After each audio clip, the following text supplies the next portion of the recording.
two other things can happen this weekend to the Big 12. Somebody can reestablish itself as a legitimate Big 12 contender, but more importantly, somebody can wreck the ACC. And that somebody is TCU. TCU can, effectively put the nail in the coffin of an SMU at-large run. Anybody going to argue that if SMU has lost to, the dastardly, how dare SMU lose to two Big 12 teams in the same season? How about in the same month? Because that could happen on Saturday if TCU beats SMU.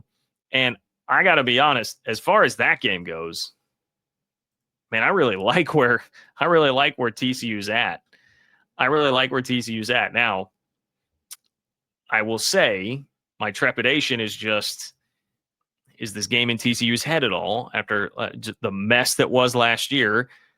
3 non-offensive touchdowns, 5 turnovers. Like, it was a capital M mess for TCU last year. Kevin Jennings didn't even really have to do anything.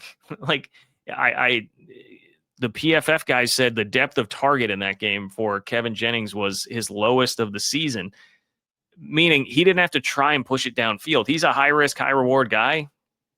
He didn't have to try and do any of that because TCU was just handing the game over on a silver platter with turnovers, special teams mistakes, all that stuff. You gotta make Kevin Jennings try and beat your defense, which is a pretty aggressive unit for TCU. I mean, I think there's a reason. Obviously, being at home too helps. I think there's a reason TCU is almost a touchdown favorite in this game. Based on what I have seen so far this year, they seem like a decidedly superior team to me. Now, maybe that's a little bit unfair. North Carolina is probably not nearly as good as Baylor, I would imagine. And obviously, the most that I watched of SMU this year was when they played Baylor. And SMU did have Baylor dead to rights. I shouldn't forget about that. But I do think TCU is the better team. I think they have a much better quarterback, a more consistent quarterback for sure in Josh Hoover right now. I think he's better. I should be careful on the much better, but I think he's better. Because Kevin Jennings, you can get him to turn it over. The guy has already thrown 3 picks in 3 games so far this year. He's a guy that you can get to turn the ball over. He's a guy, this isn't really his fault. But it's not really shocking that the craziest play I've seen so far this football season was when he got tackled by a ref and then dropped the ball and picked it up and still threw it. Like, it's just like, yeah, of course Kevin Jennings was involved in that play. Like, that's kind of his style, even if it's not his fault that the official was there and knocked him down. So anyway, TCU, you got to go win this game. Not just for the league's sake. I mean, I want the league to get another win over a playoff team from last year from the ACC. It would be good for a number of reasons. Knock SMU down a peg.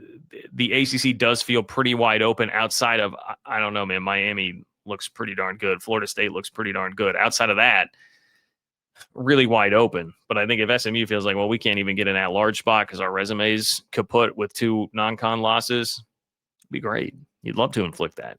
You're the Big 12. But for TCU, get over the mental hurdle of this after what happened last year, please. For TCU, took a big step with a big national win against North Carolina. I'm not going to debate that. But if you can do it against a team that has more substance, right? North Carolina and the brand that they have right now and the TV eyeballs and all that, I'm not going to tell you that wasn't a big game. It was a big game. But a little more like cotton candy kind of thing, right? Had a lot of sweetness to it. But go get something with some more substance to it, man. Get some cheesecake this weekend and knock out your rival, knock out SMU, and let's roll, man. TCU does that. Let's roll.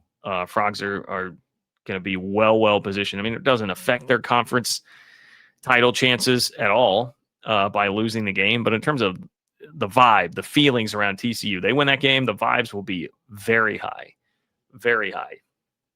How about a vibes game between Arizona State and Baylor? Like the vibe with Arizona State just doesn't, something's not there. Something's not right. I mean, when I have watched Arizona State this year, it feels like Sam Leavitt is kind of pressing And, I heard him talk this week about, he got asked a question about them dropping out of the top 25, and he was kind of like, good, like, let's go. He said, let's go get it out of the mud like we did last year. And then he said, he openly admitted, I mean, just to the media, he said, like, I don't work as hard when I'm getting all this praise. And so his point was, it's helped the last couple of weeks. The praise hasn't been there as much anymore. And now we got to regroup. But I'm also just like, do they have enough? I mean, Jordan Tyson obviously is great, but their next best offensive weapon, at least their best weapon in the passing game outside of that, Jalen Moss, hurt, out this week. Xavier Alford's a pretty big injury on the defensive side of the ball.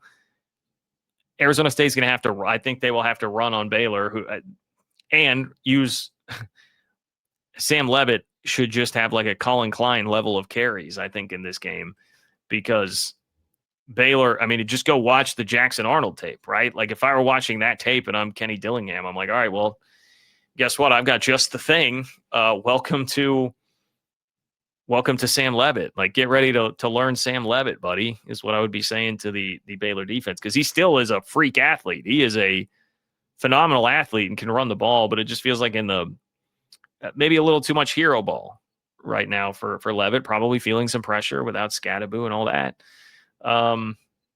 Meanwhile, Baylor, like, this is another one where, like, I listen to people say this game's tough to predict. This game's tough to predict. The vibes just feel so much better with Baylor right now, even after that Auburn game, because of the SMU win. And I know Sawyer Robertson can be really hot or cold too. I mean, this game really could just be a matter of like which quarterback gets momentum, which quarterback gets off to a nice start and gets that ball rolling from there. But the vibes just feel better with Baylor. Them being at home seems to matter here.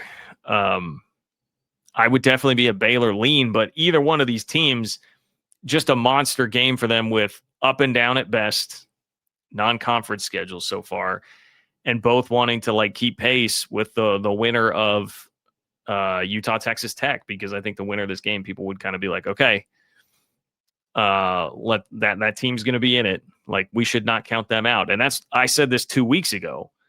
Is that 2 weeks ago? Right? Yeah. The Arizona State loss. I said, don't count out Baylor and Arizona State.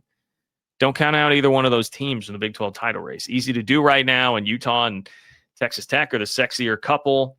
TCU after the North Carolina game, probably a little bit sexier right now. Don't count out Arizona State and Baylor. So you definitely can't count out the winner of that game. Yeah, I mean, honestly, I see I'll get to the upset alert in the super chat in just a moment, but even like looking at Wyoming going to Colorado, sounds like Caden Salter is going to start, man. I hope they get better quarterback play. Don't be losing that game. West Virginia, Kansas. Tough spot for West Virginia to turn around and play a pretty good team on the road after heroic win at home last week. I will be very curious to see what Rich Rod is able to get out of his team there. And then, man, UCF is a 6.5 point home favorite against North Carolina. That tells you all you need to know about what everybody thinks about North Carolina right now after what TCU did to them. Frankly, it would be hilarious. Go win the game, UCF. That would be amazing. Would love to see it. Would absolutely love to see it. And then, let's close with the thoughts on the week here with Kenneth. What's up, Kenneth? We've got an ECU fan in the chat. Appreciate you, man. Kenneth says BYU is on upset alert this Saturday. Going into Greenville for a night game in front of 52,000 at East Carolina is a hornet's nest. I'll be honest. I have not looked at what East Carolina has done this season yet. I have been to Greenville, North Carolina. I have been to Sup Dogs, to have a couple drinks with my buddy Josh Graham, who used to do radio in Greenville. All right, lost to NC State by 7, and crushed Campbell and crushed Coastal. All right, well, color me more impressed than I expected to be as I opened up that page. I know you guys all love FPI. They've got it at about 72-28, BYU to win the game against TCU. Young quarterback on the road, night game, if it's going to be a hostile crowd. Yeah. Good luck scoring on BYU's defense, but you might be able to rattle Bear Bachmeier. this will be a hurdle for him, something that he needs to prove. Can you go do it on the road against a hostile crowd? I don't doubt at all that ECU is going to be jacked up, like that. Everybody will be treating that game like a special game. Like, we need to get up and go do this. So, Kenneth, I appreciate you being here. Thank you for your support of the channel.